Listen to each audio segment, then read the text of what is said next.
Hello, my name is Florian and I welcome you to IT Tech Tips. In this episode we're going to set up a DNS server on our Acme-DC01. The DNS server will enable the clients to request an IP address for a host name. For example, a client asks for Acme-DC01 and the DNS server will then return the IP address of Acme-DC01. Let's have a look.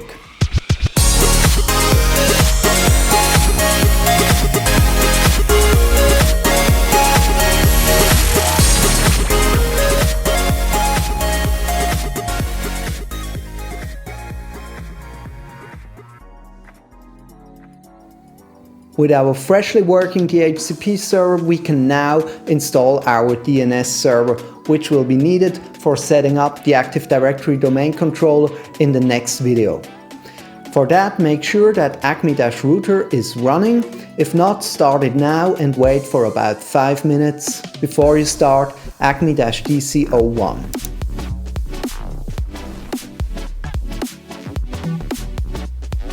After it's booted, log in and wait until every program has loaded. Then go to Manage, add roles and features. Skip the default page, which you should know by now. Click Next and select Acme-DC01, our only server in the list. Click Next and choose DNS Server. Keep the checkbox at Include Management Tools and click Add Features. Click Next, and if you like, you can scroll through the list of features to check what's going on. More importantly, after clicking Next, is the next page, DNS Server, which gives you a description about what a DNS server does. Please read this carefully as usual before continuing by clicking Next. Again, the most important point in my opinion is in the last section, which reads Active Directory Domain Services requires a DNS server to be installed on the network. If you're installing a domain controller, you can also install the DNS server role using the setup wizard. However, we're going to do it manually now for learning purposes. It would not technically be necessary to do this now. We could just skip this episode and just install the Active Directory domain controller and let the wizard handle all the tasks, but then you would not learn how a DNS server works and how the installation works. So click Next and on Install. After the installation is succeeded, click Close. And at the top of the window you see the notification which tells you that there's no more configuration necessary. Of course, if you want to resolve a name, you have to do some configuration, but it's not necessary in the sense that the DNS service would not be working otherwise. As before with the DHCP server, go to the Windows Administrative Tools and select the DNS Server Management Interface.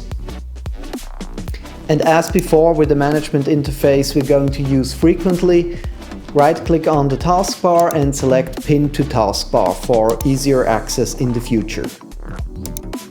If you click on our DNS server, you will notice that we have no forward lookup zone defined and also no reverse lookup zone yet. Right-click on Acme-DC01 and select Properties. And here you'll see under interfaces to which interfaces this DNS server is bound.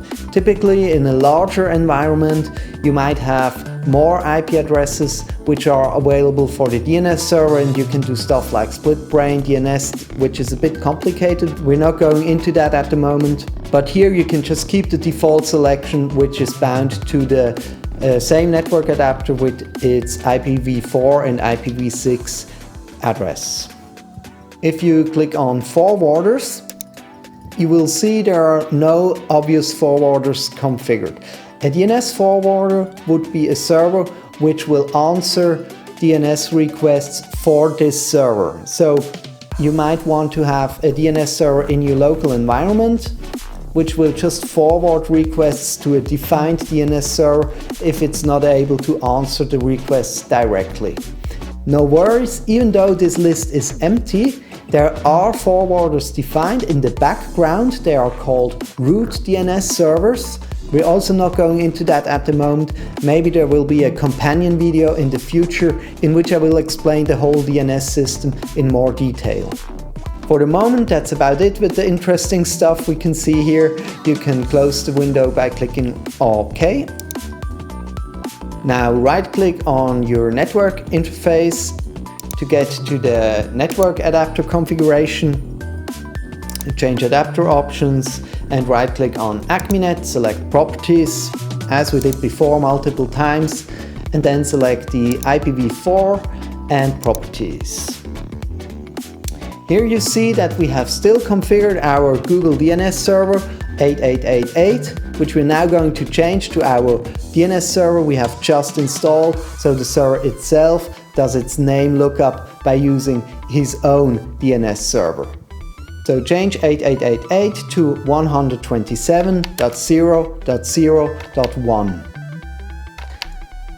This strangely looking IP address 127.0.0.1 means that traffic for this target IP address will not be routed through the network, so it will not leave your Acme-DC01, but it will stay locally on this PC.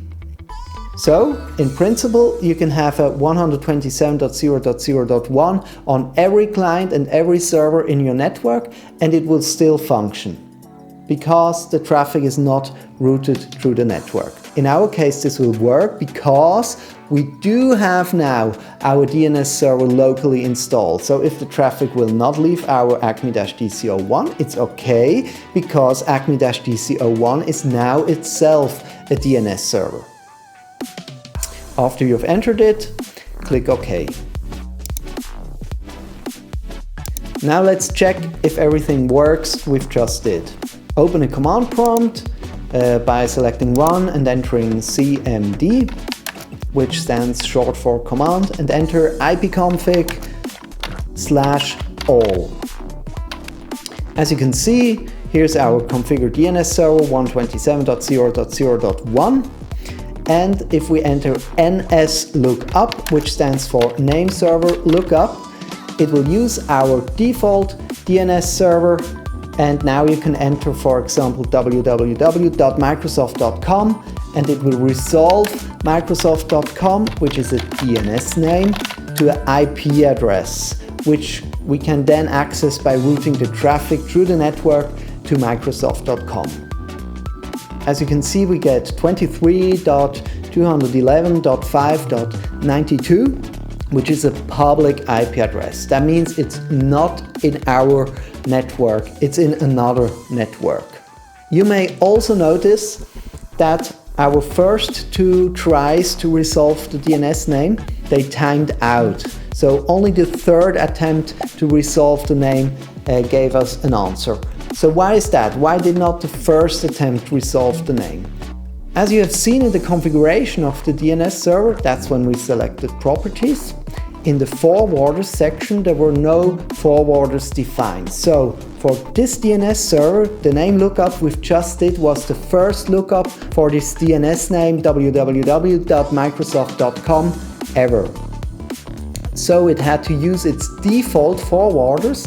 That's the one I told you about, the root servers, which are a little bit complicated. And it went through the root server, top level domain, second level domain, third level domain, and then return the IP address. But this whole process can only take 2 seconds, and after that it will time out. So if it takes between 1.5 and 2.5 seconds, it's quite random if it works or if it doesn't work. If we would do the same lookup a second time, it will not time out, as we will see in a few minutes when we are testing the DNS configuration at the clients. Because the DNS server, our DNS server Acme-DC01, will already know www.microsoft.com, so it can return the IP address much faster. Alright, now we've seen that our DNS server works, and we can click on our DHCP Server management tool, which we've installed in the last video. Here in our scope, we still have the Google DNS Server configured, so the clients would get our Google DNS Server instead of our DNS Server we have just installed. Of course, we're going to have to change that by right-clicking in the scope on DNS servers, choosing Properties, and then add our local DNS server. Here it's important that we do not enter this 127.0.0.1. Think about it for a moment. This will be the IP address the clients are getting for using the DNS server. But the clients do not have a DNS server locally installed, of course not. And that's why we need to enter here the IP address of our acme-dc01, which is available on the network. So it's 192.168.77.20. That's the IP address we've configured for our network adapter here. Click Add and then OK. It will take a few moments because the wizard will check if there's a DNS server working. You can also remove the 8888 so it doesn't confuse the clients.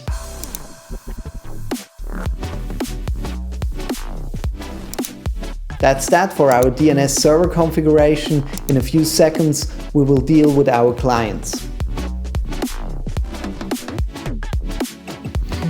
The client configuration we're doing now should be a piece of cake, because the clients will get their IP address and their DNS server from the DHCP server, so there should basically be no configuration necessary at all. I will just show you how to test it on the client. Make sure that acme-router and acme-dc01 are running. If not, boot them now and wait about 5 minutes. And then start acme-client 01.